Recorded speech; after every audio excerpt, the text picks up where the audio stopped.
but everything's been completely normal for Paimon. Hopefully there won't be any more interruptions. This time, we should be able to meet Greater Lord Rukkhadevata. Are you saying you've never met Greater Lord Rukkhadevata before? No, it seems that my birth and her death took place at the same time. Otherwise, I think she would have given me a little more guidance, and I could have done a better job. Hey, you've done a great job, Nahida. Let's get out of this creepy place and go meet her.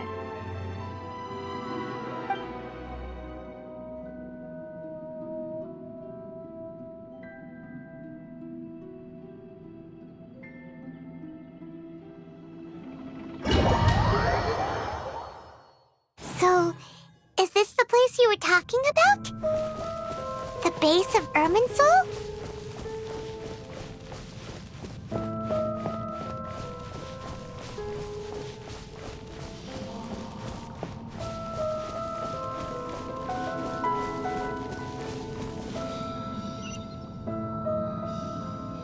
Well, this is the place.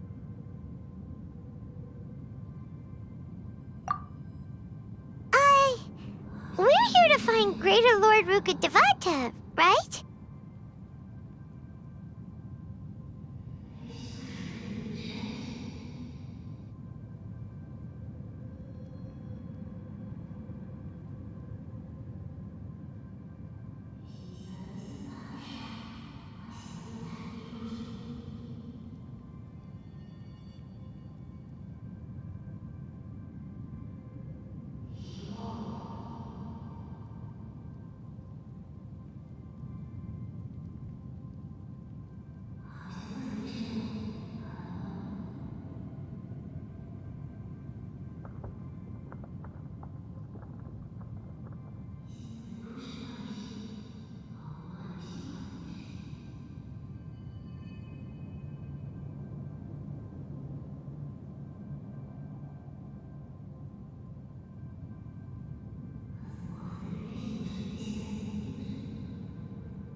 But the one standing over there is...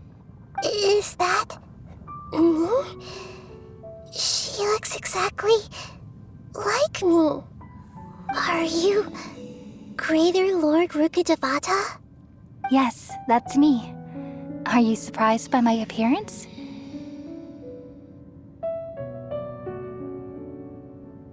Irminsul and the surrounding lands have been reproduced here as they were years ago. But this is just a realm of consciousness. We are manifestations of the same nature. Hence why we would appear exactly the same. We're of the same nature. Why? Because you are me, and I am you. You are me in the new samsara. The new samsara? As Greater Lord Rukkhadevata, I'm the avatar of Irminsul, and you are the purest branch snapped from Irminsul. Imagine it this way. Even if a tree dies, its branches will eventually take root and grow, continuing the tree's life in another form. I'm merely the remaining consciousness of Greater Lord Rukkhadevata. The real me has presumably died a long time ago.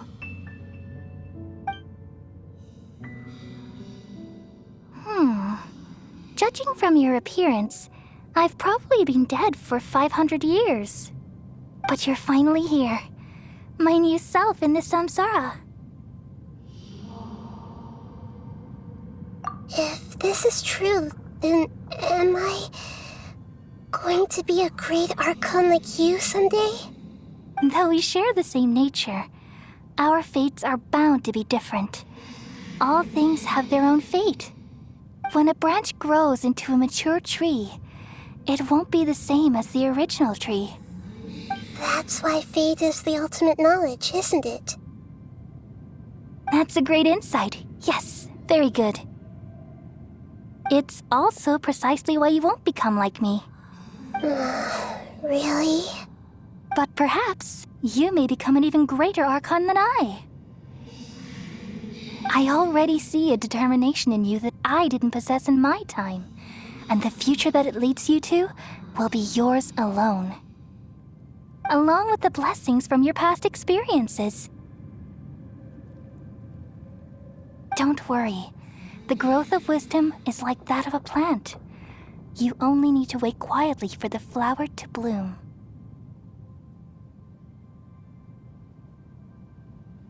Come to think of it, the sages never had the faintest inkling of the meaning of wisdom. Thank you. Nothing makes me happier than discovering that the Archon I always admired was in fact myself in another fate. It's so nice to speak with you, Greater Lord Rukkhadevata. I've always wanted to meet you. The feeling is mutual. From the moment I snapped the branch off Irminsul and created you, I've also looked forward to talking with you. Could you tell me why you wanted to create me? And what exactly happened when you died? Ah, I see. You're here seeking answers, right? Everything that day, even the sky itself, changed into a color like this.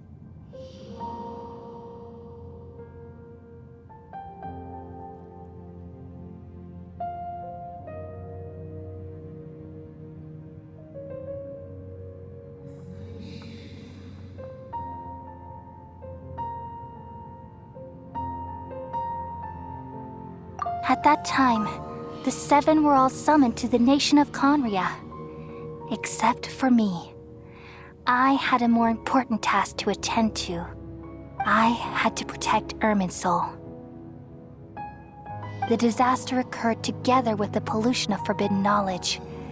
At that very moment, with my consciousness connected to Irminsul, I sensed something was wrong.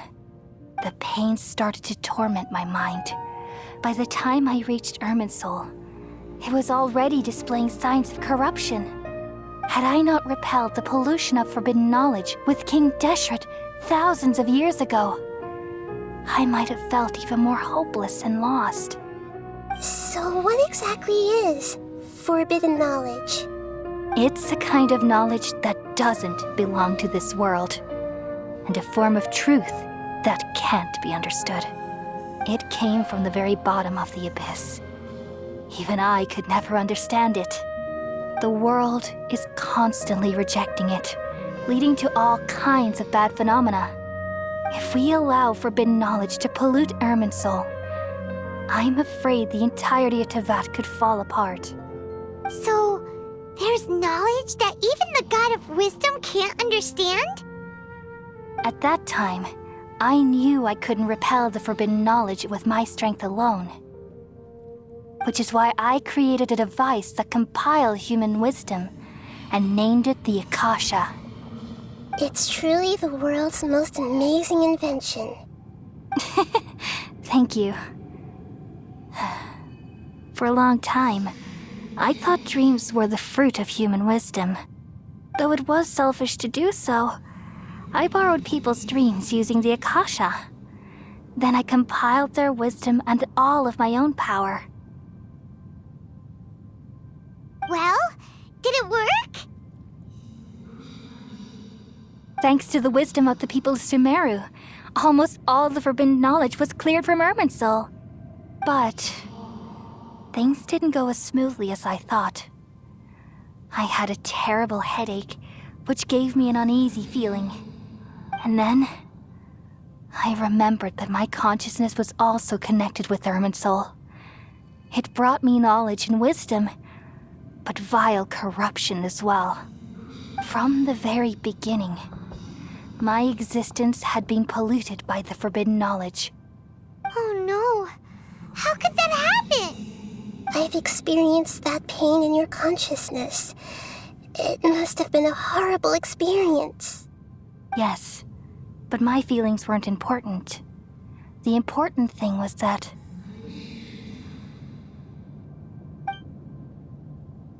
even if I died, my existence and everything related to me would continue to exist in Irminsul as memories and knowledge, meaning that the forbidden knowledge couldn't ever be permanently eradicated. And there's no way for me to eliminate myself. It would be a sort of paradox. So, I took the purest branch of Irminsul as my incarnation in the next samsara and left a trail of clues, all in hopes that you would come here and remove me and my pollution from Irminsul forever. Wait, no, I can't. So you realize what that implies. You are very smart indeed. Irminsul has all the knowledge and memories of this world.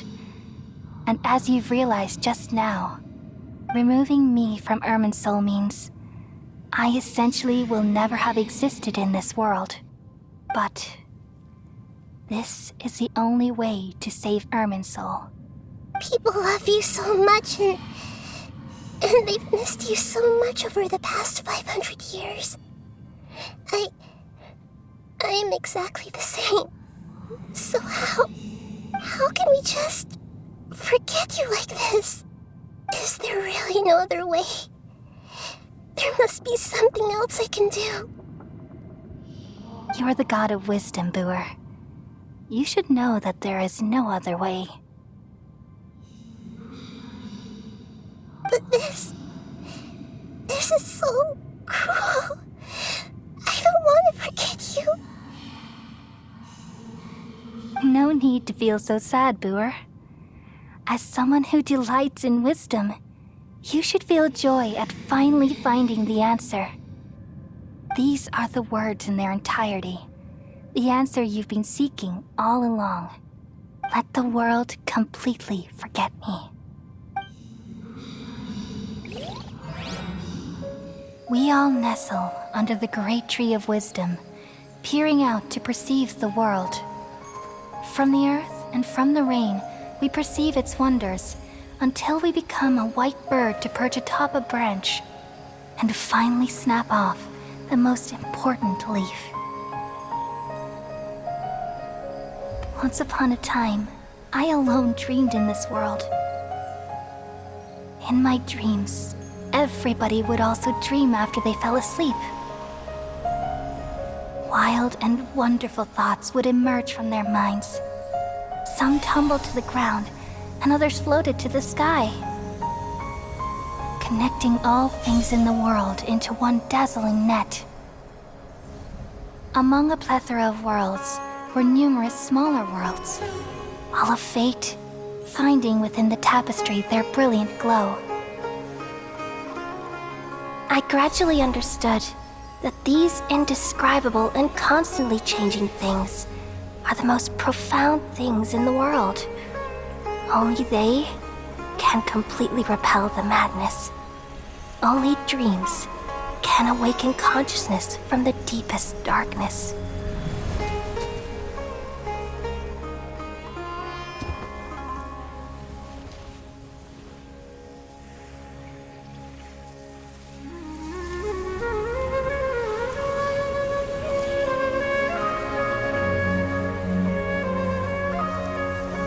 I'm the one who posed this question, yet also the one who sought a solution. Saving the world with the dreams of the people used to be my answer. And now, you've also found your own answer, and I shall return all the dreams to the people.